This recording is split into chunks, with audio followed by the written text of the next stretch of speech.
welcome to the 2D Podcast. Episode number 8. My name is Ronan. My name's Dave. We're two kids looking to get in the animation industry. Yeah, please hire us. Alright, so today we have another special guest on this week. We have Christopher Rutledge, who is well known in our school for being the creator of the Loaf Zone. We'll put a link in the description. Would you like to introduce yourself further, Christopher? Sure, yeah. How's it going? My name's Chris Rutledge. I'm primarily a 3D animator these days. Freelancing, working remotely now. I was based in New York for a while, and I'm kind of like moving around different places right now. But I'm a freelance animator, and I like to sort of make my own independent shorts myself when I have time. So that's my deal.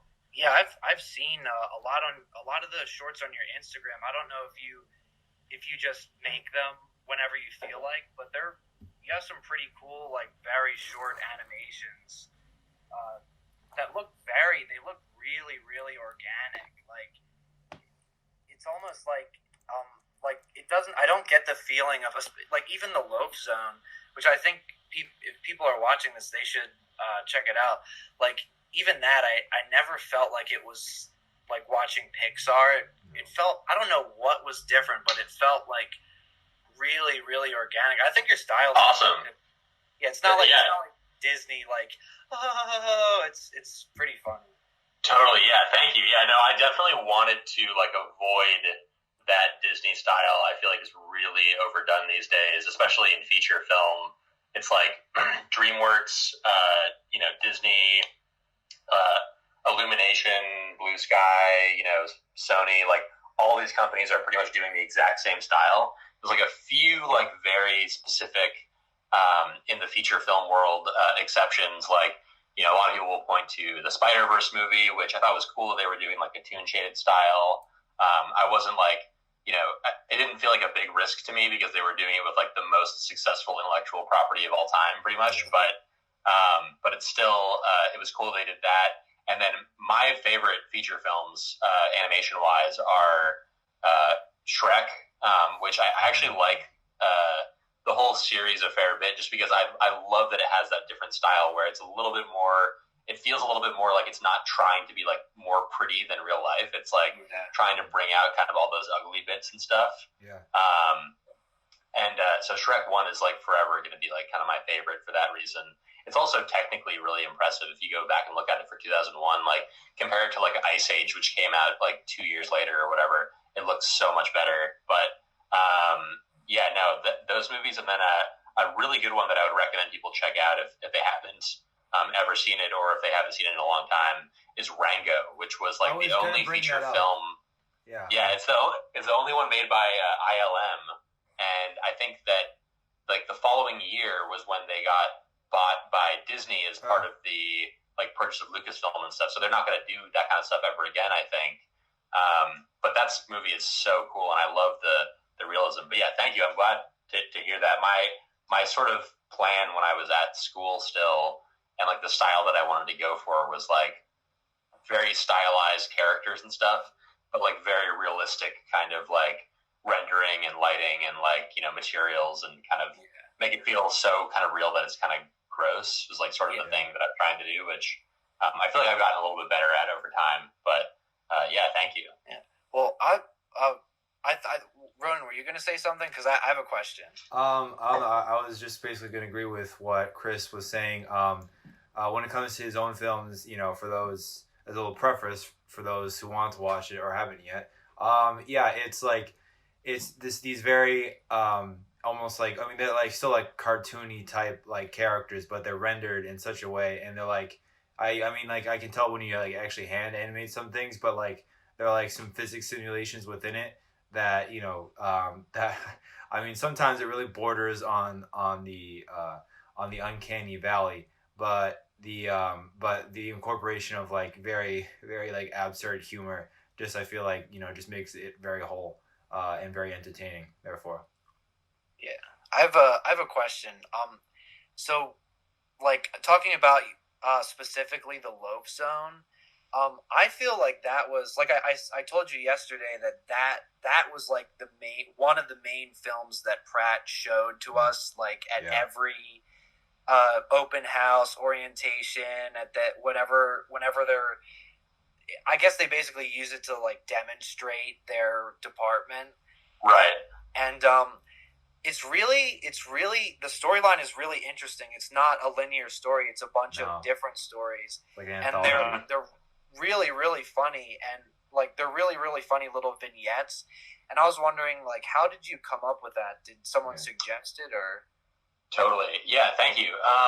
It's funny. It's super funny to me that that's sort of like an example of the stuff that Pratt is showing off, just because I feel like it's very different from sort of what they were sort of trying to like push for students to make. Like, it did feel to me like a lot of the time they were trying to aim for like, you know, pushing their students towards making the sort of like, you know, Pixar Disney short style of thing where it's just one contained thing with like, you know, only like 2 characters, maybe 3 characters, and like, you know, you spend a lot of time sort of like building those rigs and, you know, like just focusing on like a nice, concise kind of story with like a soundtrack and like kind of all that stuff. And I was really inspired when I started my film by a lot of 2D animation stuff, particularly like independent animation stuff and stuff that I kind of grew up with on sites like newgrounds.com, where they would kind of like put old school Flash animations and stuff.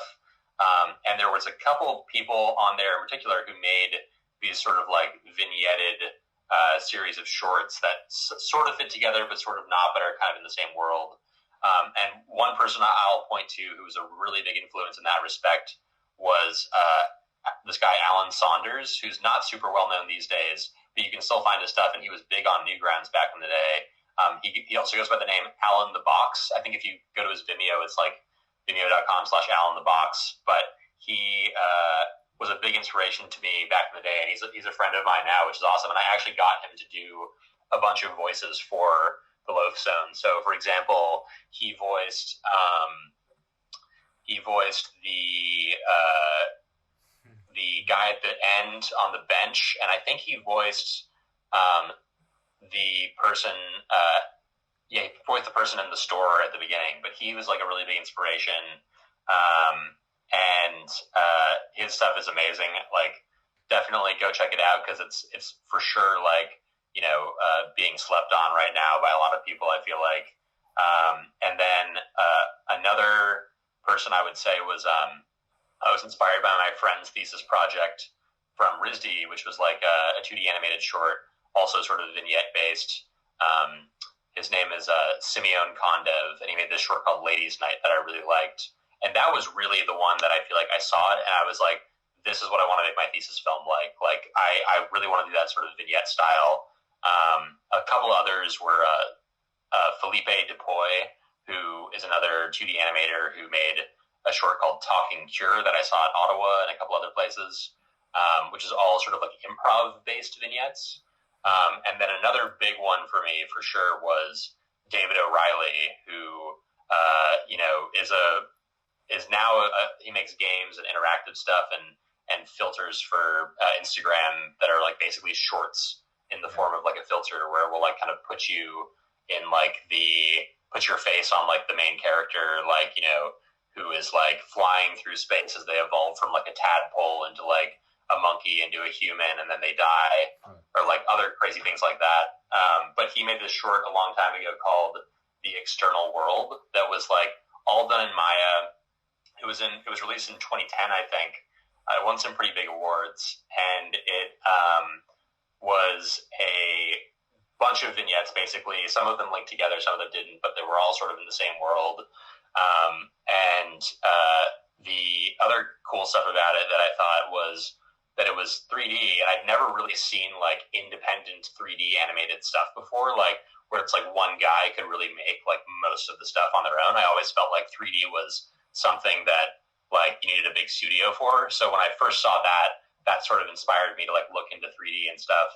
And another interesting thing about his stuff is that because rendering is so expensive, and especially in like the late 2000 or the late like the 2010 basically, but rendering was like still so expensive that he just made the whole thing by like screen capturing the Maya viewport basically, which was like kind of a really cheap way to get it out. But by the time that I was doing my film, render engines had advanced to the point where you could run render engines on your GPU and actually get pretty realistic rendering with just like your own computer basically. So that was like a big deal for me. But yeah, as far as like what inspired me to do the vignette style, those were sort of the main like influences. And then on top of that, the thing about it that I found really appealing was that, one, I didn't have to write one big concise story, which seemed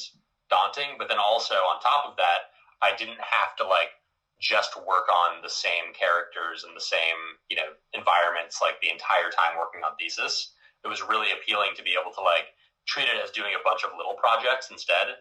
And like, by the time I got bored of working on one, I was moving on to the next one, which was like a ton of fun. So I would super recommend anyone who kind of wants to go that route to definitely give it a shot, because it really helped me a lot in terms of like staying motivated to keep working on my short and getting all the scenes out. I guess the one other benefit too is that I was able to kind of easily like cut certain scenes out last minute that I knew I wouldn't have time to finish, which I thought were like less successful or didn't really fit in quite as well. For example, like there was a scene in the graveyard that shows for like 2 seconds at the end, right after one of the characters dies. Yeah. But I just ended up cutting that scene out completely and having it so that it showed the graveyard and then it panned to the next scene that was like in the park across from the graveyard or whatever.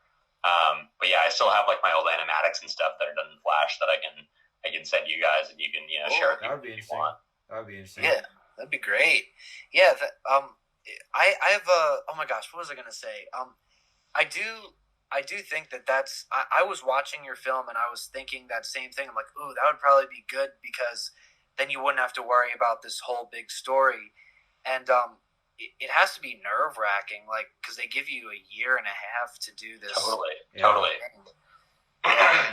Oh, Ronan, were you gonna say something? I know. I was just like, yeah, they do. They give you a year and a half to just to do it. I know seniors who like haven't really even started it yet at this point, and it's like, yeesh. Yeah, for me, I remember I actually had a completely different story, and I was trying to do, I guess, less of a vignette thing, or I had like 2 characters that were the main characters, but there was a couple other vignettes without them throughout.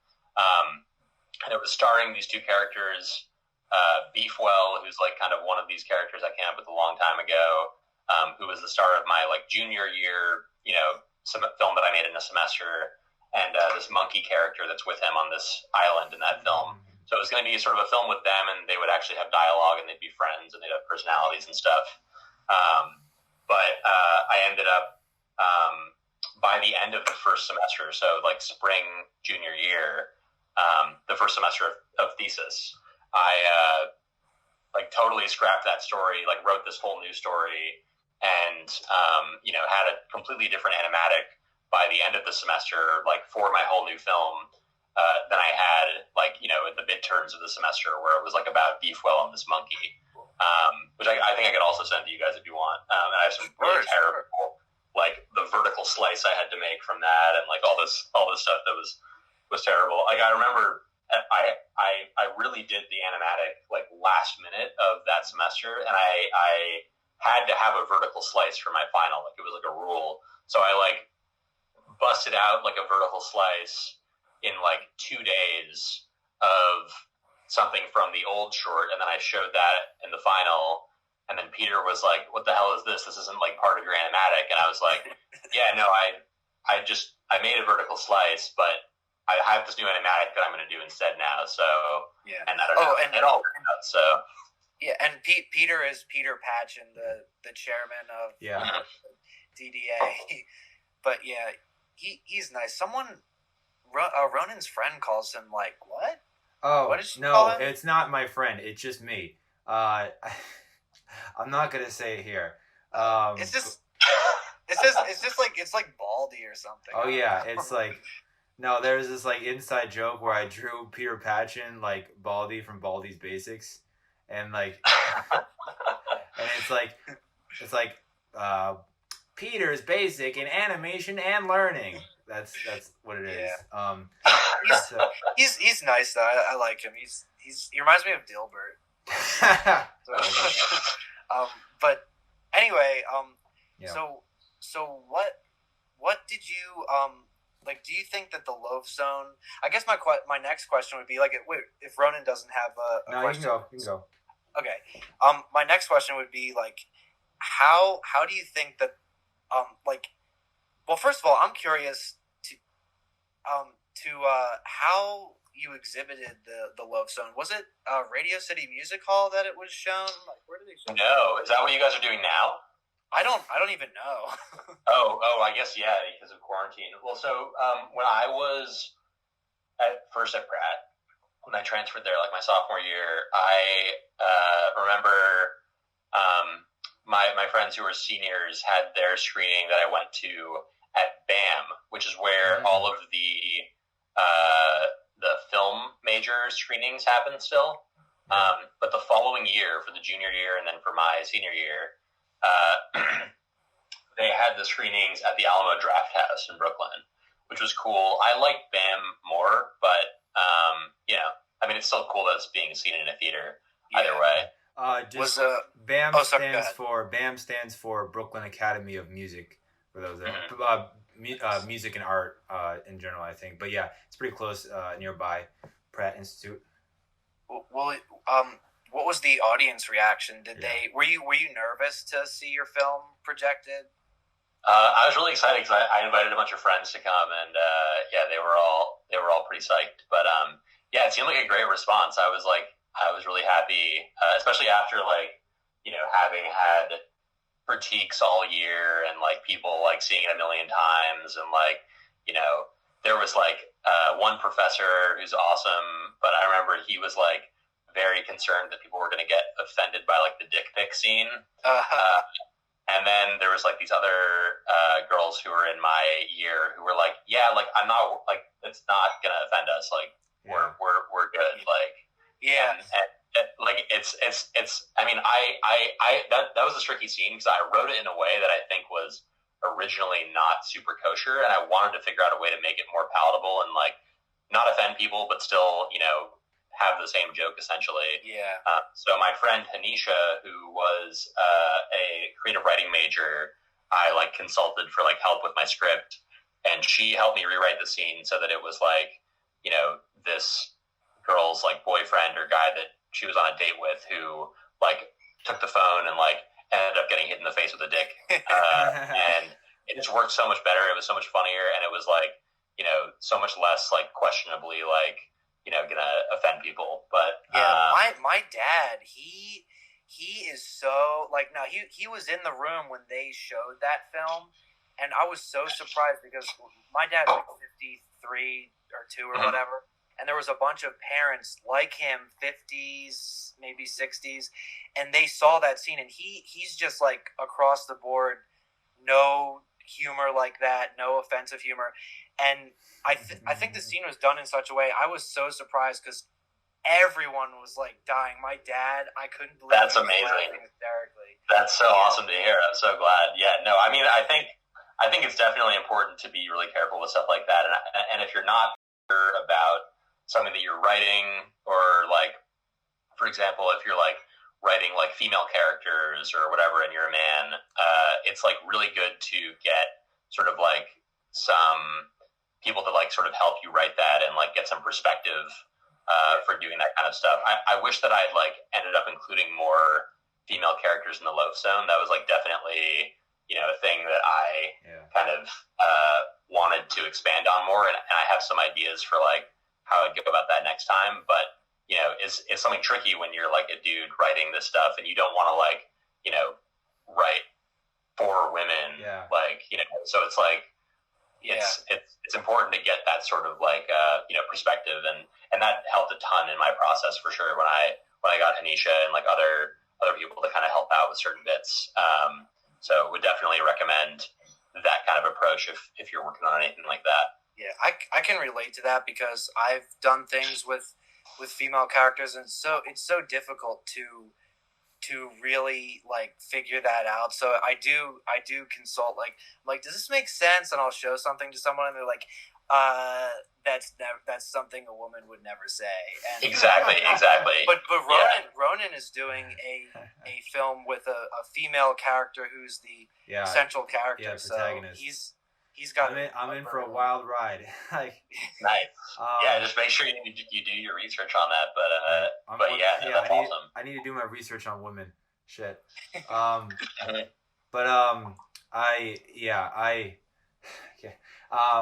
think. What's the next question I want to ask? So I want to talk a little bit more about your knowledge of 3D animation, because one of, like, you know, it's very, very impressive, the strong technical aspects of your work. Like I said, you have, you know, these like very uncanny character designs that are not really, like, you know, meant to be appealing, but then you have like these very realistic physics simulations, like around, like, you know, a very comical tone. So like you know, from my understanding of animation, it's not just simply, you know, the discipline is not simply limited to the act of animating itself. You have to, like, you know, be very technically savvy with all the different programs that you have to use. So what's your insight on, because you use Houdini, if I'm not wrong, predominantly? Mm-hmm. Yeah, what's your insight on that? Yeah, I primarily use Houdini these days, which is something that I picked up when I was at Pratt, but I was still mostly using Maya. I remember, like, I don't know, I did 2D animation for a really long time, and I was very afraid of the technical side and getting into 3D stuff for a while. Like, I definitely took a couple stabs at it. You know, when I was younger, I remember, like, trying to learn 3ds Max at one point when I was in, like, middle school, or at Maya at some point, and Blender, and, like, it was all confusing. I picked up Cinema 4D at one point for a little bit, and I got sort of, like, to an okay spot with it, but then stopped using it. And then I picked it up again, like, right before I went to Pratt. I was, like, messing with it sort of that summer, and then, like, the week before I started, I, like, decided to, like, I should probably start learning some Maya because of, you know, school. So I tried to get sort of, like, a head start on that. And I feel like, for me, I've always been someone who is really in between, like, the technical and the creative stuff. Like, the right side and the left side of the brain. Yeah, I, like, much prefer, like, math class, for example, or, like, science class to, like, English or history. But, you know, I really like art class, obviously, and there's a lot of ways you can sort of do, like, you know, nerdy math things and sort of exploit that sort of technical side of art, which is really cool. And there's, like, you know, a million artists I could sort of point to as influences, or, like, creative coders or things like that. But definitely, like, I came into it, you know, rather than being, like, a computer scientist person, you know, getting into doing art, I came from being, like, an animator or, you know, cartoon making person into being, like, a technical person. And now a lot of the stuff that I do for work is very technical, with Houdini and simulations and things like that. But yeah, I mean, it's just gotten way, way, way more accessible than it used to be. And that was sort of the thing that I realized with when I saw David O'Reilly's short, The External World, was like, wow, like, a single person really can figure this out and understand the animation principles and, like, you know, like, rig up all these characters and do all this technical stuff. And, like, you know, it really is accessible these days. Whereas, like, you know, it used to be that you needed to buy a $1 million machine just to be able to, like, render out, like, a wireframe in, like, the 90s and stuff. And, like, you know, when they were, like, making, like, the early, you know, 3D animated films and commercials in the 80s and things like that. And now it's, like, really, like, you can do almost everything that, like, a big studio can do just on your own with, like, a decent PC, like a gaming PC or whatever. Wow.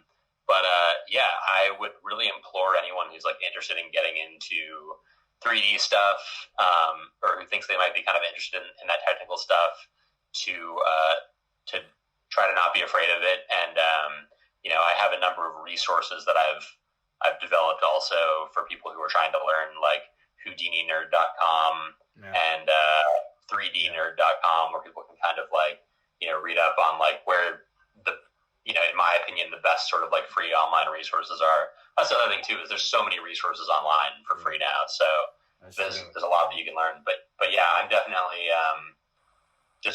I think that getting into the technical stuff and getting into the 3D stuff and all that, like I got a little bit burnt out when I was doing 2D animation of just like how kind of brute force everything is, where like you just have to keep drawing frames, and you can be clever about certain things, and you can do some tricks with After Effects, and you can like, there's lots of little tricks you can do. But in 3D and stuff, there's so many more tricks you can do, and so many different ways you can animate characters, and so many ways you can render things and make things look cool. And I just like playing with all those different techniques, and not being kind of stuck with just like one brute force method for making myself look good. So yeah, I think 3D is awesome. I think it's never too late or too early to get into it. Actually, I think it can be too early to get into it. You should learn like how to animate in 2D first if you can, like, and learn those kind of animation principles. Because I did notice when I was starting in school that we jumped right into Maya, and there was a bunch of people who like had never animated before, and I think that hurt them a lot, where they were all caught up in the technical aspect of like, how do I animate this rig without understanding like the animation principles and stuff. So it's really good to kind of like figure that stuff out somehow. You can figure it out in 3D, but it's much easier if you don't have to worry about the technical stuff when you're learning that. That's interesting. Did you ever hear about George Pal's Puppetoons from way back in the 30s? Mm-hmm. Well, these are interesting because someone said it was like one of the earliest forms of rendering, because it was like stop motion, but like you said about the 2D animation, they would animate the whole film hand drawn, but instead of inking and painting the drawings, they would actually make a wooden carving of each one of the drawings. Right. Yes. It would save them. I do remember this, actually, yeah. Yeah. So that's interesting, but I don't even know why I said that. That just popped in my head. Yeah, an interesting thing about 3D was, I remember when I was a lot younger, anything I saw that was in 3D was automatically like Pixar. I just thought any 3D thing was just Pixar. Mm-hmm. So even Jimmy Neutron, which wasn't, obviously. Yeah. But I do see your point where it's gone such a long way. But I didn't know that it was that inaccessible. Yeah. Were you trying to do it in the early, like, what was the time frame that you first got into 3D? I guess the first time the really first time that I ever played with a 3D program was probably like 2005 or 6 or something. But I went to like a computer parts like summer camp one year, and I think I wasn't taking a class for it, but my friend was taking like a 3ds Max class and like showed me some stuff. But the first time I really took a stab at getting into like Cinema 4D, which I figured out, was in like 2011, I think, and then took a hiatus like until like 2015 when I came to Pratt, and that's when I really started getting into it pretty hardcore. So like the end of 2015 was like really like when I started figuring out 3D, and then I learned a bunch of stuff from teachers at Pratt and my initial classes, but I also learned a ton of stuff just by like watching tutorials online. Like I think it's one big important thing to clarify with sort of learning all that stuff is like you can't just take like the 3D major at or course at a school and really expect to get really good at it without continuing to also like follow tutorials and like seek out learning material and stuff that's online, which again, there's a ton of it for free.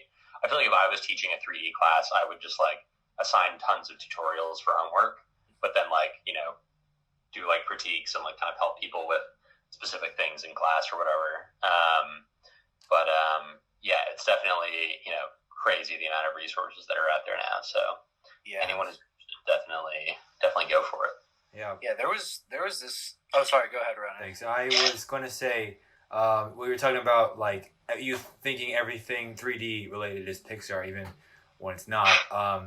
I think that highlights just how successful the people at Pixar, specifically the founders, were in really predicting like the the emerging and popularity in 3D animation. I wouldn't say it's like too dominating over it, because there is still plenty of 2D animation out there that's successful.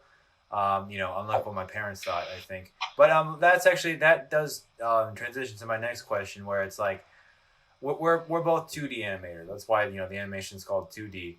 The podcast is called 2D. I mean, so like, what is your perspective on like the difference between the two industries, the two fields? Like, I don't know. Do you feel like what's the difference in the market? Do you think that's like one is more lucrative? Like, what's your thoughts? Good question. Yeah. I mean, I think, there's a lot of crossover between the two for sure. And when you say 2D animation or 3D animation, that's super broad because,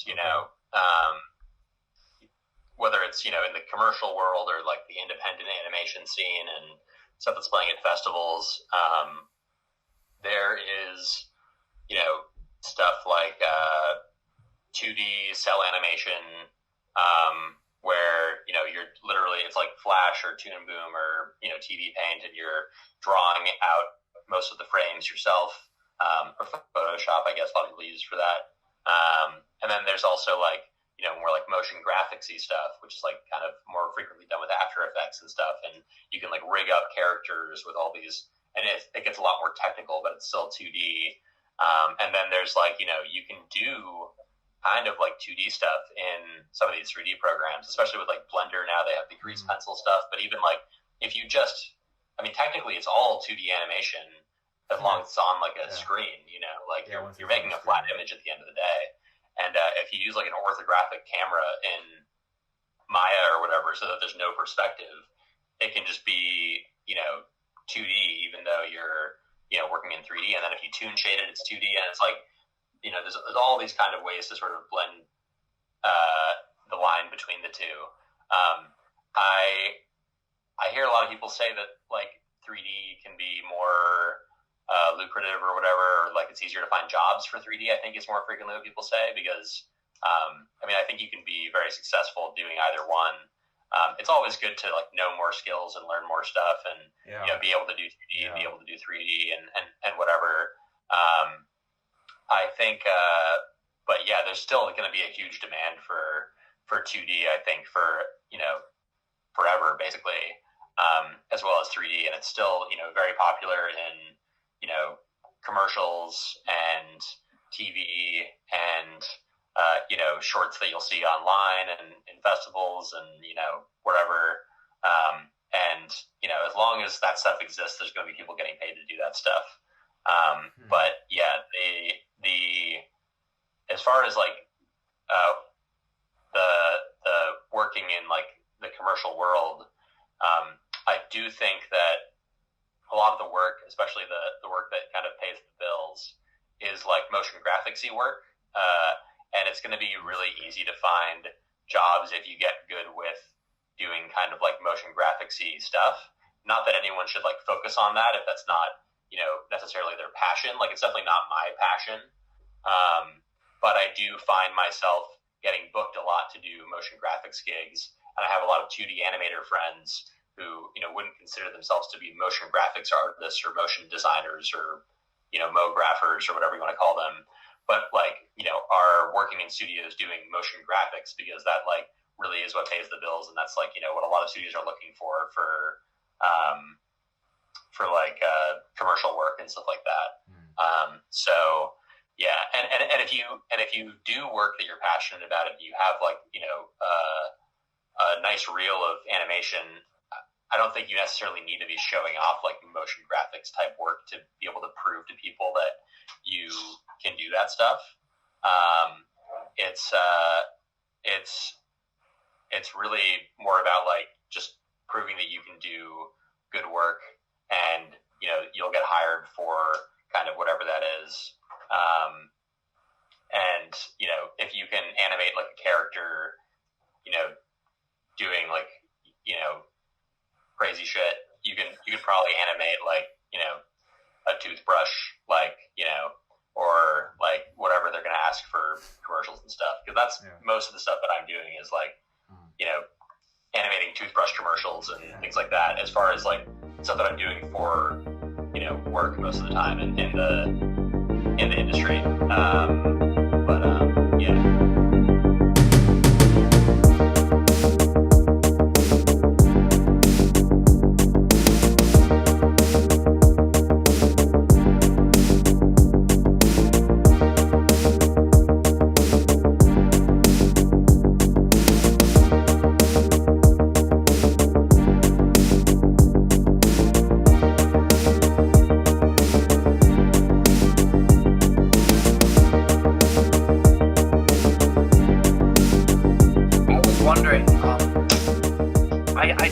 But I guess my other question would be, what in terms of the fun stuff that you're doing or your passion, what are your projects that you're working on currently or basically after you got out of Pratt? Mm-hmm. Yeah, good question.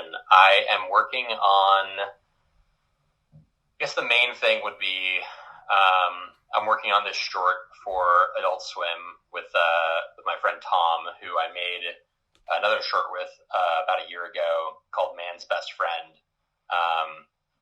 That was like him at the dog park with this like really freaky animated dog. And I saw that before. I know what you're talking about. Yeah, that was a fun one. So that was for this program on Adult Swim called Adult Swim Smalls, where they just kind of post lots of weird shorts on YouTube and stuff. Which I'd recommend checking out for sure. So we're working on a new thing for them, which will hopefully be done really, really soon, which I'm excited about. And I have done a bunch of other little like kind of side things in the meantime. Lots of little things I posted on Instagram, like, experiments and things like that. And then also I just finished a scene for my friend's project called Television, which you guys should definitely check out if you haven't heard of it before. But basically, there are these guys based in Minneapolis, and they have every couple of months sort of an open call for submissions for this thing called Television, and usually they'll have a theme or something.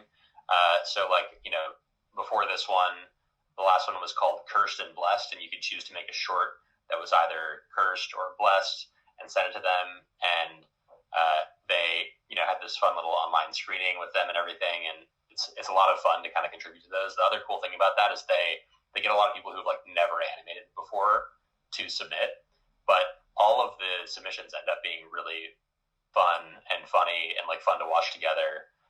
So I would implore you to check them out and consider submitting to them at some point. But the one that they're doing right now is really funny because it's basically a feature film that they wrote called Janice's Secret. It's kind of like a Lifetime movie, and they have different animators animating every scene from the script.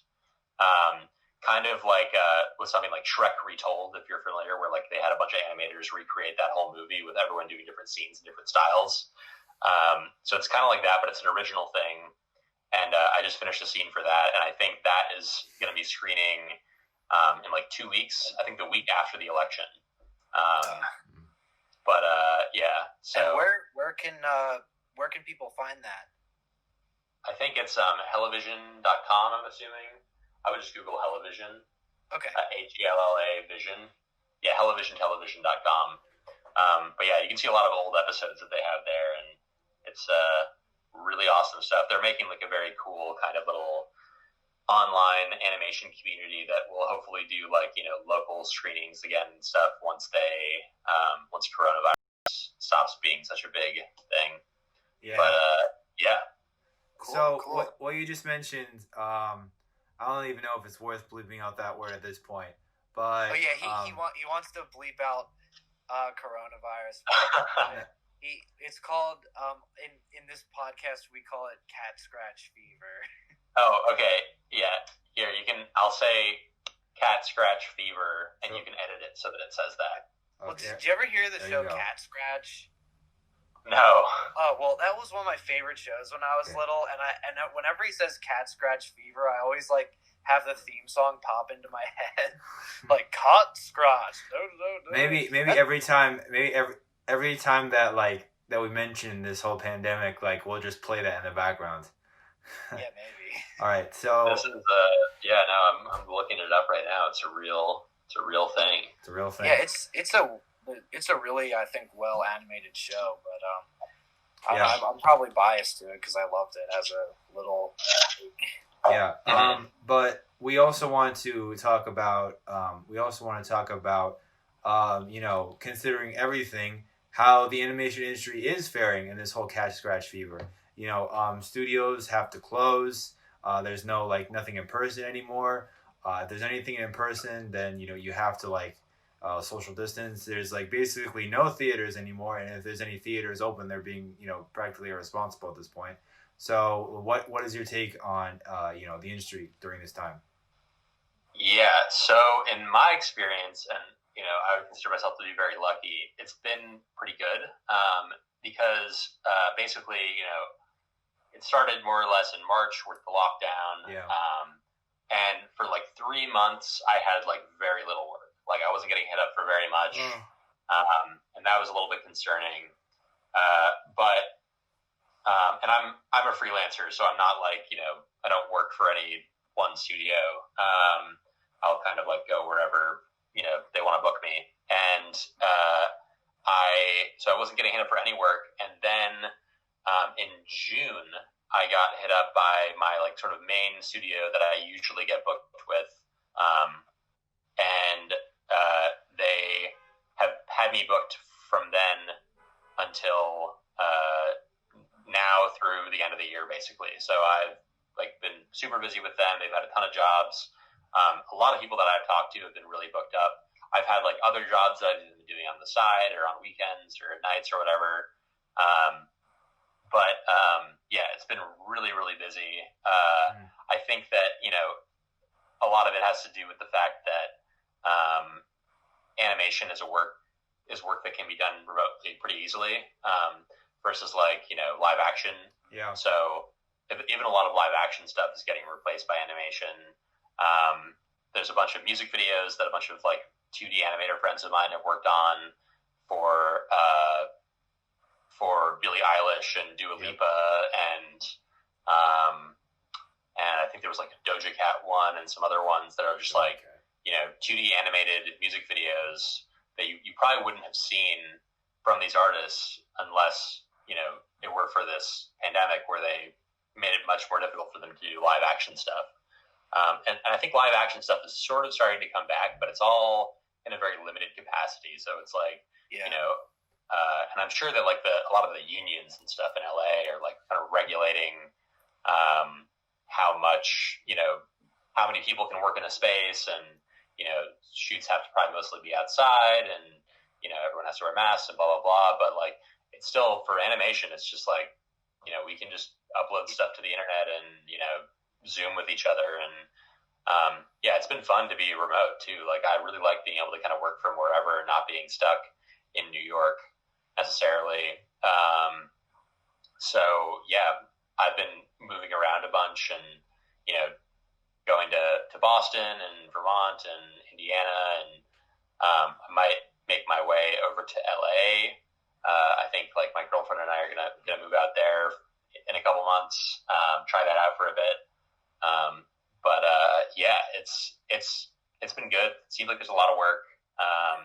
So it definitely does not seem like a bad time to be an animator. I guess that's the gist. I feel like that's as I look back in history, I feel like animation is really, really resilient because, back in the early 30s when they had the sound and it nailed down the live action cameras and stuff, animation, I mean, the camera's already nailed down anyway. And Ronan and I were working on his film, and I felt like after the whole cat scratch fever thing happened, the theme song's playing in my head again.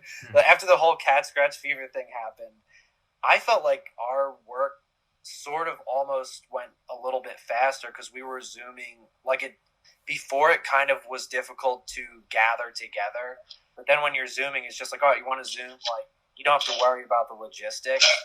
And I feel pretty blessed because I do a comic strip, and I'm working on my own animated projects, and all of that's basically been able to go forward without any stopping. So totally, and I don't have to get dressed. Yeah, no, it's been nice, sort of like you were just saying, like being able to just sort of like it's not as nice as hanging out in person with people, but it's fun to say to my friend Tom, who's in LA, who I'm working on these shorts with, like, hey, you want to Zoom while we work on stuff for a little bit, and just sort of hang out on Zoom, and it can be a very casual kind of thing. But yeah, no, I really like the convenience of doing those kind of video calls and stuff, and just being in these studio spaces. But I'm also very eager to kind of get to see people again, and I'm hoping that work stays mostly remote still after the pandemic. But yeah, no, I'm feel very fortunate that it's not been a terrible thing for me, and I haven't lost too much work outside of the initial chunk of time. It seems like the since June has more than made up for the amount of time that I haven't, I didn't have work in the beginning when people were everything was so up in the air about what's going to happen. Yeah, I didn't know. Yeah. Yeah, I felt that same kind of 3-month period in a way where a lot of the summer jobs that I applied for that I thought I was going to get, or at least, I thought I was at least in contention of getting, were just kind of dropped by the wayside.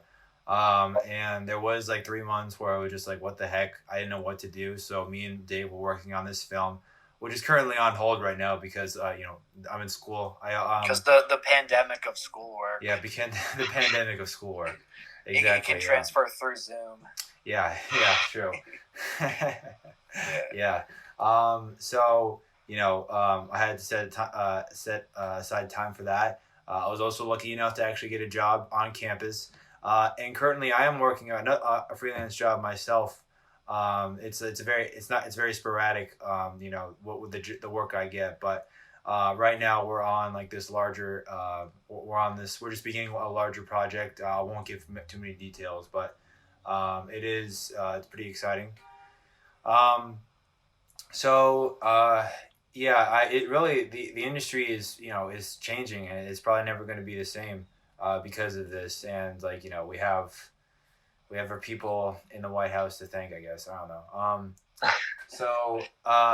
The next because technically speaking, this is a Halloween episode. We think that it's appropriate to go into what our favorite Halloween themed animations are. Now, or we could just make up for by playing spooky music throughout the entire thing. Not even talk about Halloween and just be like, ooh. Yes, yeah.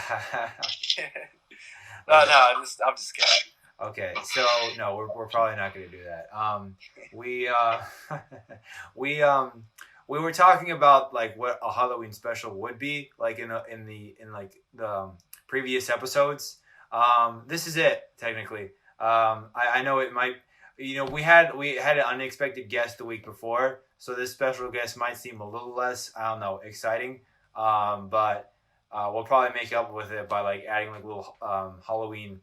Well, we'll probably put costumes on our icons in the thumbnails. That's what we'll do. So, anyways, about the Halloween themed animations. So let's do a round table discussion about it. So let's have Christopher go first. Let's Christopher talk about what your favorite Halloween animation was growing up and why you liked it so much. Totally, yeah. So I mean, I think for me, it was definitely just all of the sort of specials that you would see on SpongeBob and Nickelodeon and Cartoon Network when they would all do Halloween specials. There's some classics from there for sure. But when I was sort of thinking about Halloween animated films and things like that, Tim Burton is obviously someone who kind of comes to mind with That Nightmare Before Christmas, and I'm a big fan of Edward Scissorhands. I think is probably my favorite film of his. But Frankenweenie is one that I also really like that I saw a couple of years ago, and is I didn't realize, but is apparently his like thesis project from Cal Arts was Frankenweenie. So yeah, I would probably put that up on the board. But the one that I think of like when someone says like Halloween special, like without trying, is the Charlie Brown, the Great Pumpkin Halloween special, absolute classic. Can't forget that one. So yeah, those are the main ones that come to mind for me for sure. I love the Great Pumpkin. There's a line from that I'll say that I say it like every year, and my mom for some reason always really laughs at that. She's like when Lucy's like. When Charlie Brown's so happy that he finally got invited to a party, Lucy's like, "Oh, there were 2 lists, Charlie Brown. One to invite and one not to invite. You must have got put on the wrong list." And Charlie Brown's just like, "Oh my gosh." But, I would honestly wait if I'm going next, which I guess I probably should because I just like started talking. Yeah, of course. I guess I would have to say my favorite Halloween special is either The Great Pumpkin or Garfield's Halloween Adventure, if you've ever seen it. I think Garfield's Halloween Adventure is really, really good and scary. And, whereas The Great Pumpkin it's not really scary. I think the Garfield one has, like, a lot of elements of horror in it. And also, I was going to talk about The Devil and Daniel Mouse, which is like a lesser-known film, and I'm partial to it because I like music from the 70s and stuff and old music that nobody likes. So that's why I like it. And I think despite being from 1978, the animation is really, really good. It's really full. And, but yeah, that would be my favorites. So you go ahead, Ronan. For sure. All right, so I think that when I was getting into cartoons, in the early 2010s, it was kind of like Halloween special period where it was like cartoons can get away with being very like self-referential in their Halloween specials, and then just be like, this is a Halloween special, and then just show it to the kids like that. But my favorite one of my favorite Halloween specials is actually is one that Adventure Time did I think earlier on in their history. It was one that it was like advertised as a Halloween special, although it was pretty unconventional in the way that it did it. It was called The Creeps, and what The Creeps was about is that they went to this haunted castle. Excuse me. Did you say haunted asshole? A haunted they went to this haunted asshole. Yeah. You better watch out for that. Oh my gosh, Jesus. No, I meant to say haunted castle. And they like it was like this whole like masquerade party that they did. And it was like kind of a whodunit as well, because like people like ended up dying here and there. It was just overall like a really, really like creepy whodunit type mystery. And there was also like this one really, really creepy scene where Finn was in the library, and for like out of nowhere, like this huge ghost with a green hair comes out and just like spooks him. But then like afterwards, it was like it was revealed all to be like a hoax, like we got you by Jake and his Rainicorn girlfriend, and they were like, yeah, like how did you do that ghost in the library? And they were like, oh, well, what ghost in the library?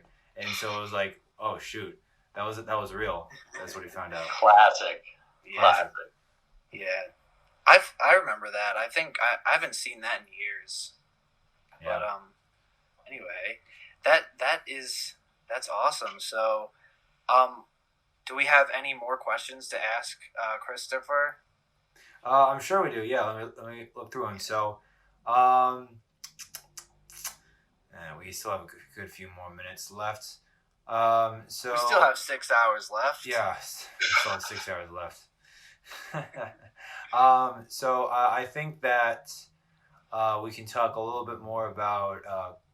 We already really went into Chris, and your knowledge of 3D animation. So, I have actually a question that I forgot to ask that I wanted to. Totally. About the Loaf Zone, was there anyone who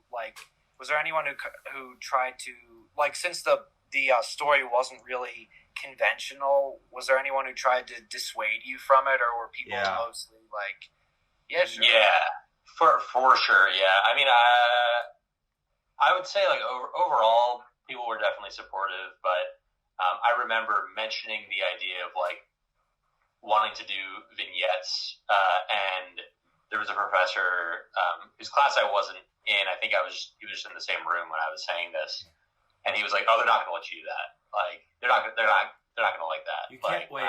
Was this professor? Did this professor happen to be like a very short, like, old man? I think I know who you're thinking of. No, it wasn't him. Mr. Webb? I think he... Sorry? Was it Professor Webb? I don't know who that is. Okay. I don't know what I have him, so I was just wondering. Because what you just said kind of sounds like something he would say. I think the guy who said it isn't teaching there anymore. He's still teaching. But anyway, yeah, no, I mean, there was a little bit of doubt from that. I think the key, though, is, like, they are going to try, the professors, I mean, unless you have, like, a very clear vision for what you want to do, I think that generally they're going to try to sort of just, like, funnel you down the sort of very standard, like, like Pixar short style path, especially if you're in 3D, but, like, if you're in 2D, like, I mean, there's a lot of very kind of cliche, like, animated shorts that we've all seen. And, if you don't have a very strong idea for what you want to do, you might get sort of like, funneled down that path by one of your professors. But I was very, very like adamant about like, like this is the kind of thing that I want to do. Like, I wrote this script, like I'm pretty happy with this, like, and my professor was very, very cool. Eve Leonard was the professor that I had for 3D. And she was just very supportive of sort of everything anyone wanted to do. Very liberating.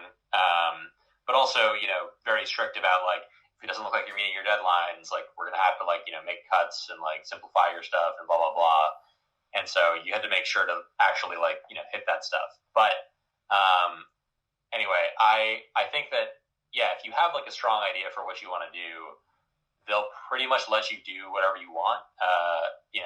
If you're not like making things kind of vague. I mean, there's people who were like, oh yeah, I just want to make like, environments and we're just going to, I'm just going to use this as like a modeling exercise to model environments so that I can do that.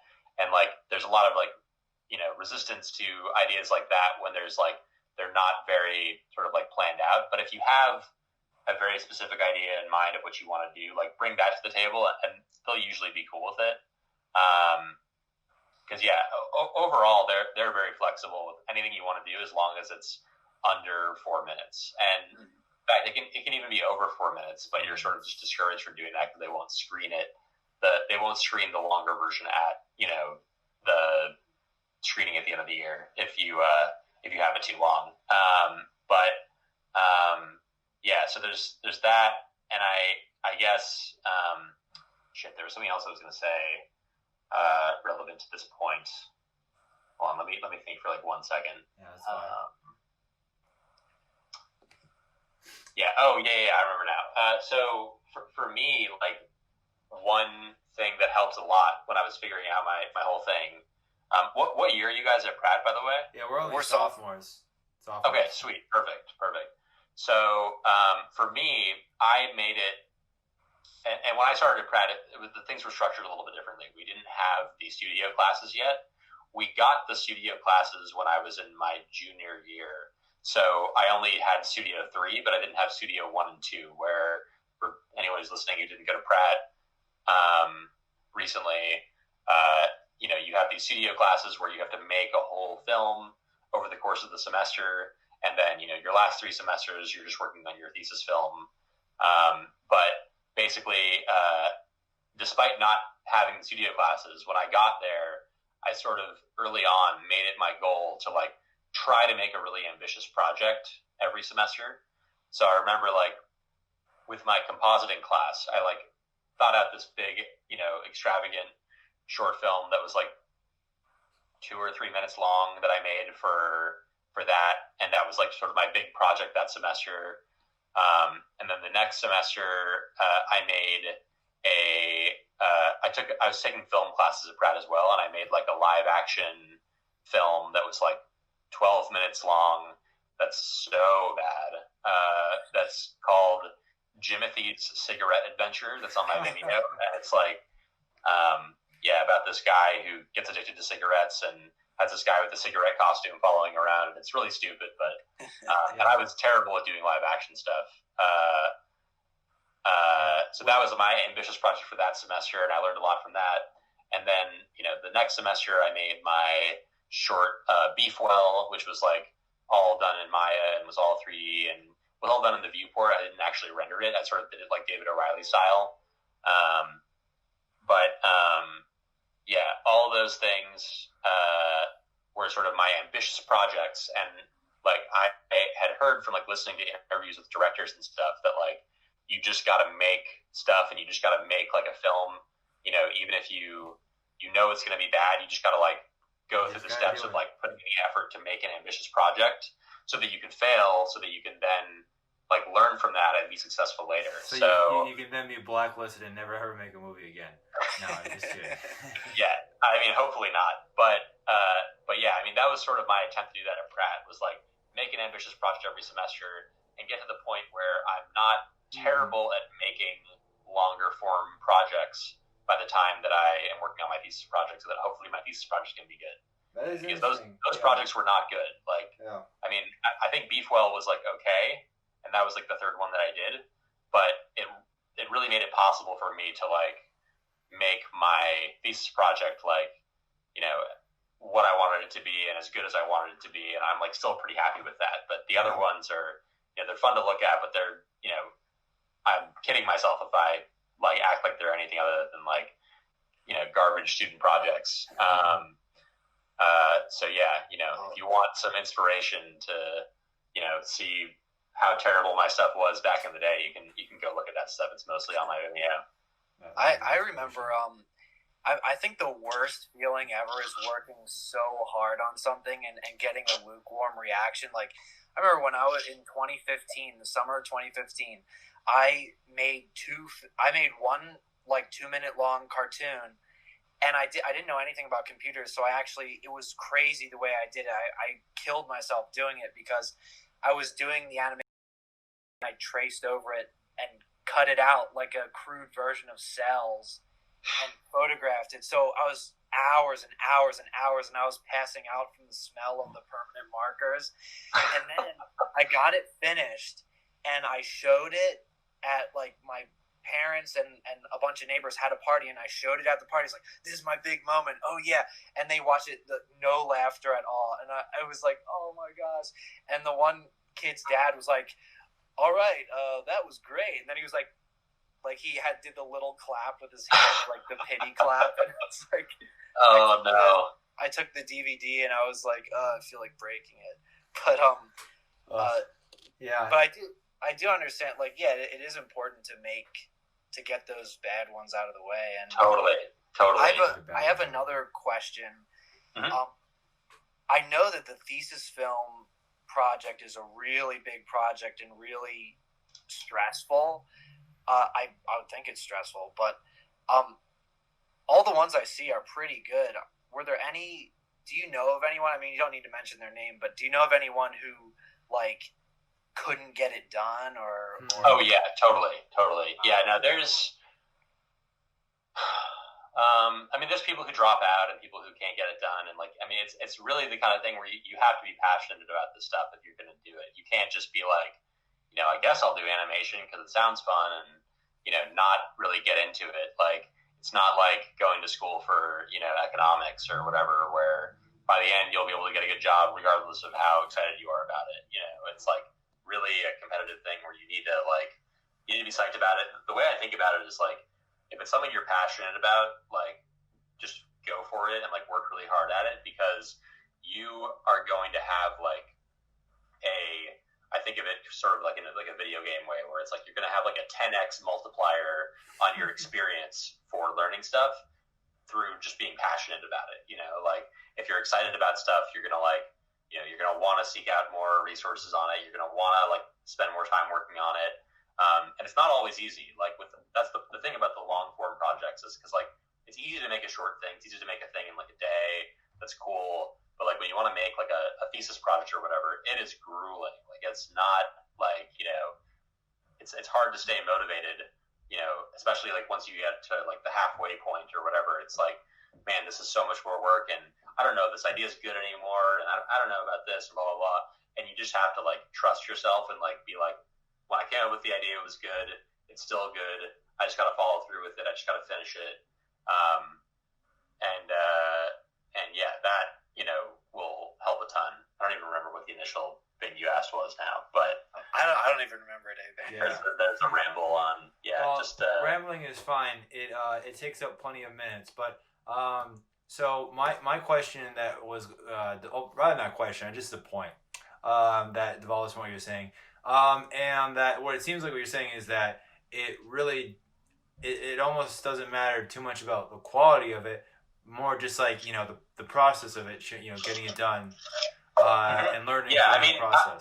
I think it's important to try to make it good. Like, don't just make an ambitious project and not try to make it good, but, like, try to do it and then figure out from that, like, what about that worked and what about that would I do differently that would make it better. And like, it's just like through the process of doing it, like, you're never going to be a director if you don't direct things, and you don't direct things that are good, and you're never going to direct things that are good if you don't, go through the process. But that's also kind of the weird thing about like going to school for animation or whatever, is like, they're not just teaching you to do animation, especially with these projects, they're like teaching you to be a filmmaker and to like to be a director and like make your own thing. And that's not necessarily something that like everyone wants to do in animation. Like, there's some people who just want to, get a job in animation. They like animating. They like, working on the backgrounds team or the storyboard team, and, doing 9 to 5 and like going home and not working on personal projects afterwards. And that's like totally cool if that's what you like to do. But if you do want to be like a director, or you do want to make your own stuff or whatever, you should definitely go for that. And like, try your best to like, make good things, and realize that it's going to take a couple of tries before you can like really execute on your vision and like make something that you're really proud of in terms of an ambitious project. Yeah, that's really where I want to see myself, namely like, I guess you can say in the director's chair. I really want to be like, a creative director, not just someone who does like a 9 to 5 thing and that's it. Like, I really want to be invested in my projects and be invested in like the different aspects of it. And also, I was going to add on and saying that sometimes I feel like when I'm working on something, or the reason why I haven't done more projects overall, is because I drop it because I don't feel like it's like, good enough. And I really just like, it's hard for me to like keep on, working on it when I feel like it's not good anymore. And sometimes I do like, dig up things like, maybe like up to even like a few years later and say, oh, hey, I know what I like this thing again and I want to do it, and I complete it then. It just like, if I'm going to speak on to any more about what you're saying, then it's not all about like, making the best thing like every single time and like, one-upping yourself. It's about, you're still like, it's about getting the job done, and that's what it is. It's like no different from any other job. But like, Dave, how do you like, I don't know, how do you see yourself in like in regards to that? Do you see yourself as like, like an overall like creative visionary, or just like more like a simple tradesman when it comes to animation? I don't even. Well, I would like to create my own stuff, but I don't even want to think about it because I'm like so nervous to get out there. But I'll do it anyway. Yeah. I mean, you're gonna, in the process of becoming, like, I'm not. I would consider myself to be like a director or like a, creative of whatever kind, but I wouldn't think that the industry necessarily considers me to be that quite yet. Like, you're never going to get to that point unless you think of that yourself and you try to make your own stuff and direct your own stuff. And like, I am directing stuff. It's my own stuff. It's not. Yeah. I'm not like hiring a huge team of people yet. Sometimes I'm hiring friends and bringing people on, and that's but that's how you get to that point. And in the meantime, I'm working as like a grunt at different studios, doing things for creative directors, and hopefully we'll eventually be able to sort of like leap from the directing personal stuff bridge to the creative director bridge, and no longer be like a grunt at these places. In theory, but it definitely is a cliche, but fake it till you make it is like for sure a good mantra. And like, just tell yourself if you think it is something that you want to do, definitely go for it. Try to do that. Think of yourself in that way. But yeah, I mean, it's just going to take practicing that, because I think there's a misconception where like people are like, well, I want to be a director, so I'm going to work in a studio as an intern, and then as an animator, and then as a lead animator, and then I'm going to be a director. And it's like, you're not going to be a director unless you are actually directing stuff. So you need to keep kind of doing that stuff on the side, I think, to be able to sort of like really prove that you can do that kind of stuff. You need to be directing stuff, because they're not going to trust that you can do it unless you show them that you can do that specific thing, as opposed to just being like an animator or a storyboard person or whatever. Yeah, I totally agree with that. Oh, sorry. Go ahead. I was gonna say I totally agree with that. I think that I don't know. Who am I kidding? I only have so much experience, but yeah, the way I see it is that no one is going to bring you to your own success except for you. You can have very deep rooted connections, and maybe even then you can do some under the table favors for people, but the only way that you're really gonna without that, the only really other tangible way you're going to get that kind of success is if you do it yourself and you impress some other people, and they say like, oh, hey, can you do that for us? And that's how you make your own success. Yeah, totally. And I think that criticism is good too, because like I always think of my grandfather, who I started drawing, like this guy had an online newspaper, so I did a comic strip for him starting at 13 when I was 13. And when you're 13, like most people are just like, oh, it's great, whatever. But I have to give credit to my grandfather, because when I was 13 years old, like I'd been doing this comic strip for probably like 6 months, and he came over one day and he's like, hey, can I talk to you for a second? I'm like, yeah. And he's like, okay, so like I have not been understanding, like the past 6 weeks, I have not been getting the punchlines of your comics, and it's starting to bother me. And you need to work on your punchlines a lot more, because I don't know if you have too much schoolwork and you're not getting. I don't know if you're just not good, but I'm not getting them. And there were a bunch that I did like. Yeah, and he's so I do think that like I did work on my punchlines more, so I think that that's good. I'm maybe not a 13-year-old, but my cousin wrote a novel and he like tore it apart. He's like, that's awesome. Did he literally like take each page and just like rip? No. My cousin had like some story. It was like an alien world, and they were paying this prostitute like $25 for the entire night, and my 80-year-old grandfather's like, Bobby, and my cousin's like 15, and he's like, Bobby, prostitutes are not $25 for that. That's hilarious. Yeah, I do think was that his biggest criticism though of the entire novel? I didn't hear his entire criticism. It was Bobby. Apparently, it was pretty scathing. Oh my God, that's funny. Gotta do your research, Bobby. Yeah. Yeah. Yeah. But anyway, have you been? But I know there are like people who are just like toxic. You know, they just are like, "Oh, you suck." So, I guess what's your opinion on like where the line is between good criticism and bad criticism? Totally.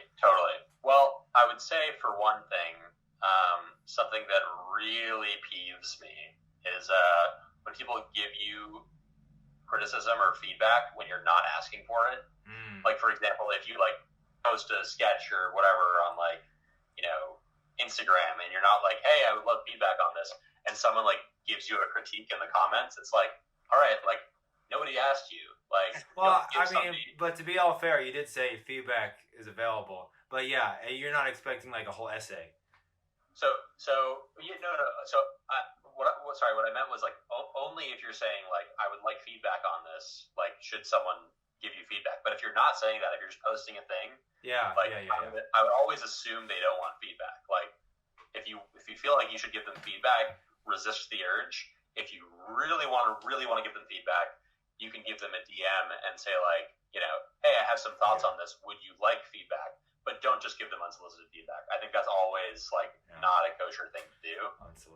But yeah, when it comes to getting feedback and stuff, I think it's really important to figure out how to filter it yourself and see, what do you want to take out of the advice that you're being given and what do you want to ignore? What helps you with your kind of creative vision and what doesn't help you? I definitely got a lot of feedback from professors that was like, yeah, what you're suggesting is like completely not what I'm thinking and completely doesn't have to do with my, end goals and my creative sort of plan for this.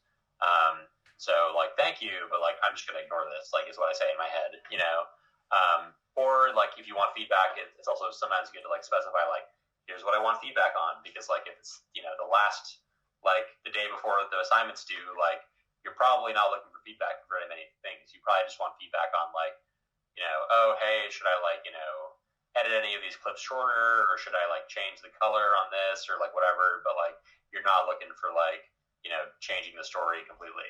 Versus in the beginning, you are looking for that stuff, but you're not looking for really granular details. So, yeah, I mean, it can be good to specify what kind of feedback you're looking for. Find who gives you good feedback. There's definitely a ton of professors who gave really good feedback at Pratt, and a lot of other people that I'm sure you can reach out to for feedback, because people generally are going to be happy to sort of take a look at stuff and give feedback, and will be flattered that you're asking for it to begin with. Yeah, I think it's just important to be able to filter that. I had an example of something from Pratt that I ignored. I guess in general, though, I think it's a really good idea to have. I said this before a little bit, but it's really good to have idea, like specifically of like, this is what I want to do, and like just kind of ignore the stuff that really is off the mark and doesn't have to do with that.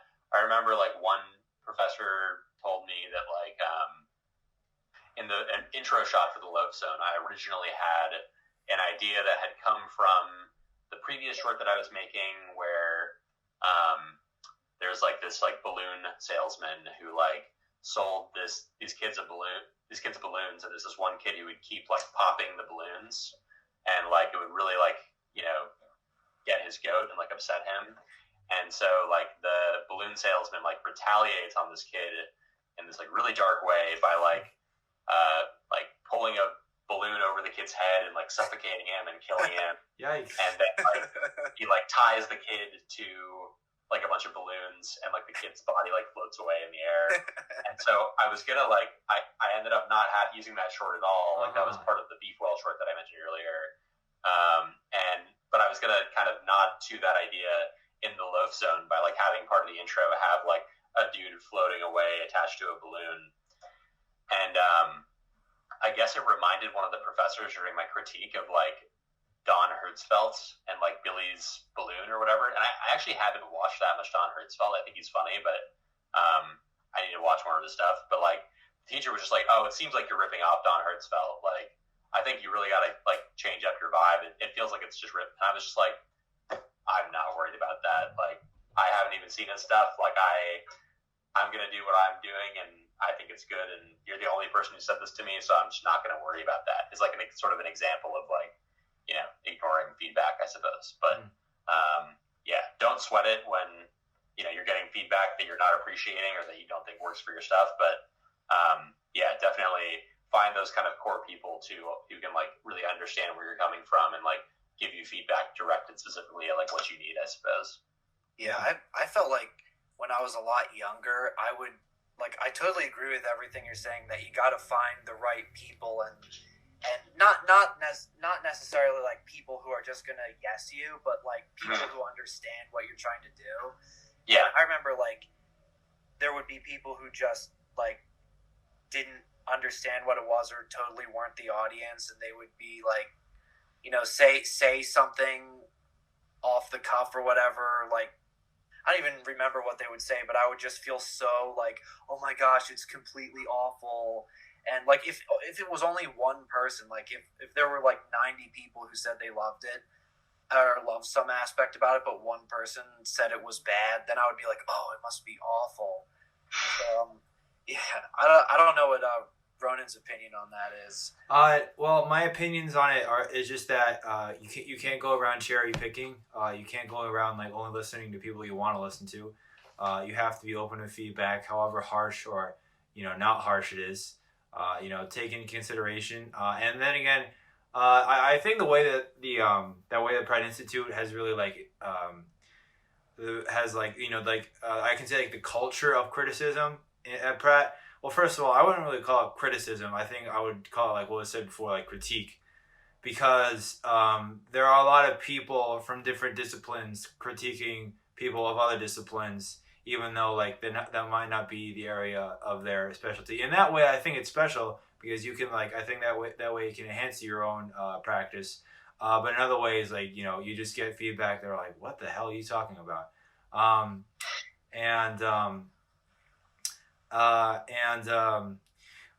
In terms of like how it's like dealt with in the digital arts department, I wish that honestly, at least for me, and this can be different for anyone else. I wish that it can be a little bit more. I don't know how you put it. Constructive. I feel like there's like a lot of for one thing, I don't know. This is more like on the part of instructors. When there's like class critiques during Zoom meetings, by the way, are like an entirely different trip. I don't know. I think because sometimes when you're like actually like showcasing your work through Zoom, like it's at like a different bit rate. It's like it's like laggy. I once animated this thing like 24 frames per second, and it came out like 5 frames per second. And like you couldn't really like pick out like little like details of motion I put in. So it's like it's hard for you to get good feedback that way. And yeah, I just wish that there was more like I wish there was just more like, because if I want to I feel like I animate in a very particular way where it harkens more back to you can see the 5 old men of Disney, that very like detailed. It's 9 old men. The 9, really? Sorry. Yeah, 9 old men? I don't know why I got that mixed up. Sorry. But basically very you're thinking about 5 guys. I don't know what I'm thinking about. Doesn't matter. I don't know what I'm thinking about when I said that. But basically that's just what I try to emulate, because I read the Richard Williams book. I think that just like a godsend and just like an absolute very really precious. It really inspired me, my interest in animation, and that's what I've been trying to do. But yeah, I just feel like sometimes it can't be too soft. That's what I'm saying. I just wish that people can really challenge themselves to go further that way. Totally. Yeah, it's tricky with school critiques and stuff. Like people are definitely afraid to be harsh sometimes, or afraid to give feedback. I mean, people are pretty quiet generally, yeah. I mean, it's good to just do your best to give feedback to those people when you can, and yeah, you can take all the feedback with context that way too. Of if this person's making something that's completely different from what I'm making, or this person's critiquing my animation, but they have, never animated anything well that I've seen, like, you don't have to really, like, worry about it so much. I mean, like, shoot, I wasn't trying to be that harsh. I mean, you have, even like in the digital arts department, like, you have to work with other people, regardless of their caliber, and you tolerate that, and you never want to say, oh, this is bad, just do it better. Totally. You want to say, oh, or like, I think that there's too many things going on in this frame. Try focusing on this, or like, oh, this 100%. Or this secondary action. If you are trying to prove that you're smarter than them, like, actually know what you're talking about.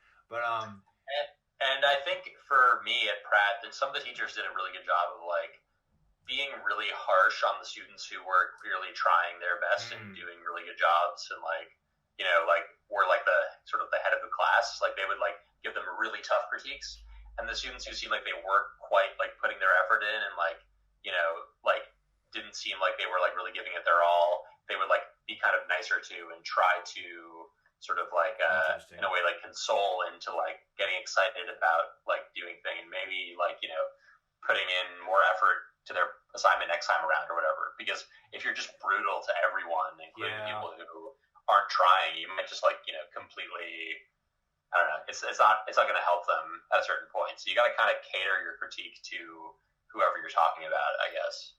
Yeah. I think, man, it's like, look at the time. I think we've been doing this for an hour and a half. I don't want to keep. It's perfectly fine.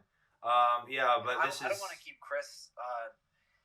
No, it's all good. Yeah, I do have to go relatively soon because I think we're moving to Chicago. Oh wow! Today. Don't want to keep you here long. Our setup. It's not going to be crazy. It's like an hour drive, but yeah, I can totally chat for another 10 or 15 minutes to just kind of wrap stuff up. Cool. Yeah. I think there's only one other thing we'd like to talk about in order to wrap stuff up, and that's namely, you want to help me out, Dave?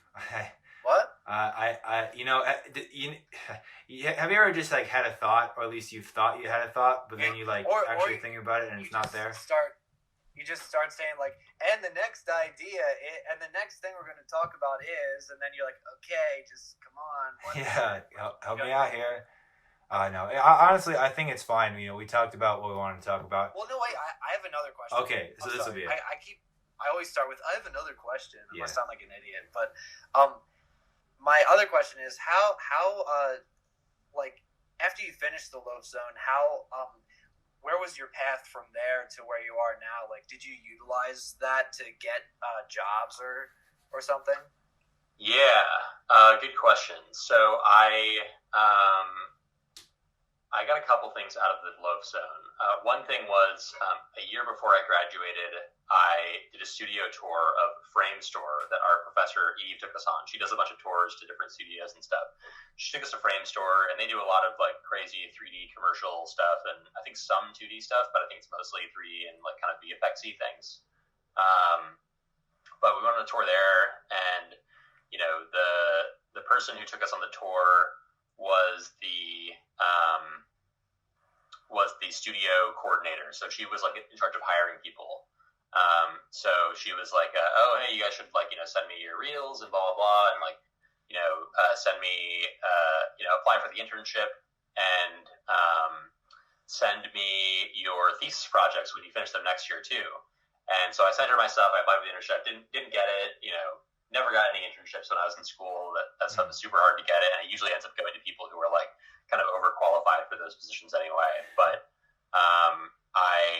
a year later remembered, I sent her the Loaf Zone, and she liked it enough that she, like, screened it, I guess, to, like, the whole, like, staff when they had, like, some group meeting or whatever, and everyone liked it. They ended up, like, bringing me on later, like, a while after I graduated, so a couple months after. Initially, they offered me an internship, and I turned it down because I was doing freelance stuff, and I was like, I feel like now that I'm out of school, I don't want to do an internship anymore, which was definitely the right move.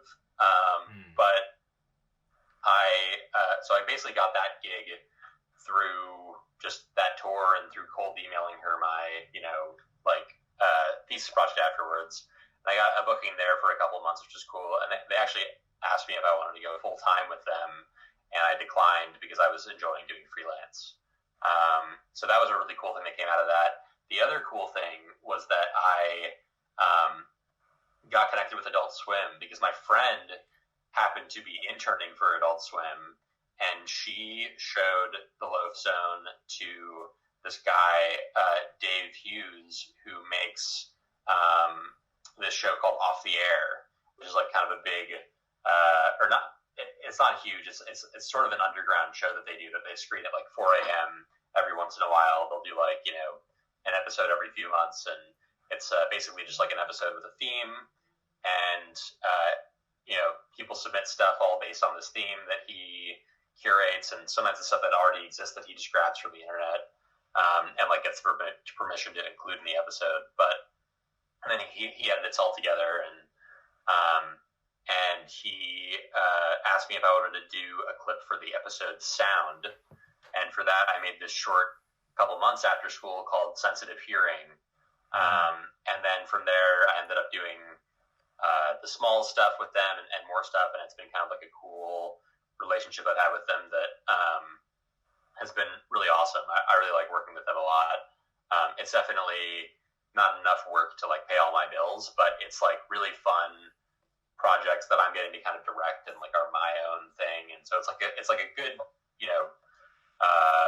format for doing like personal projects. So those were two really awesome things that came out of that. The one other thing that was awesome actually was that I got like a staff pick from Vimeo, which was I think kind of like a bigger deal at the time than it is now, and it used to be an even bigger deal.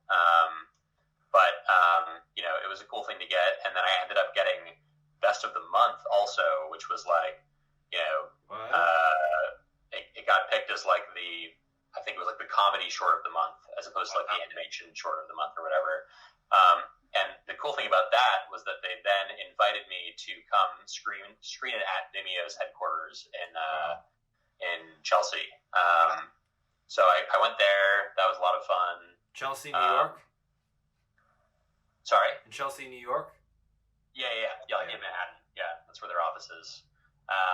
And so I screened it there with all the other Best of the Month shorts, and a few of the other directors who were in that showed up as well.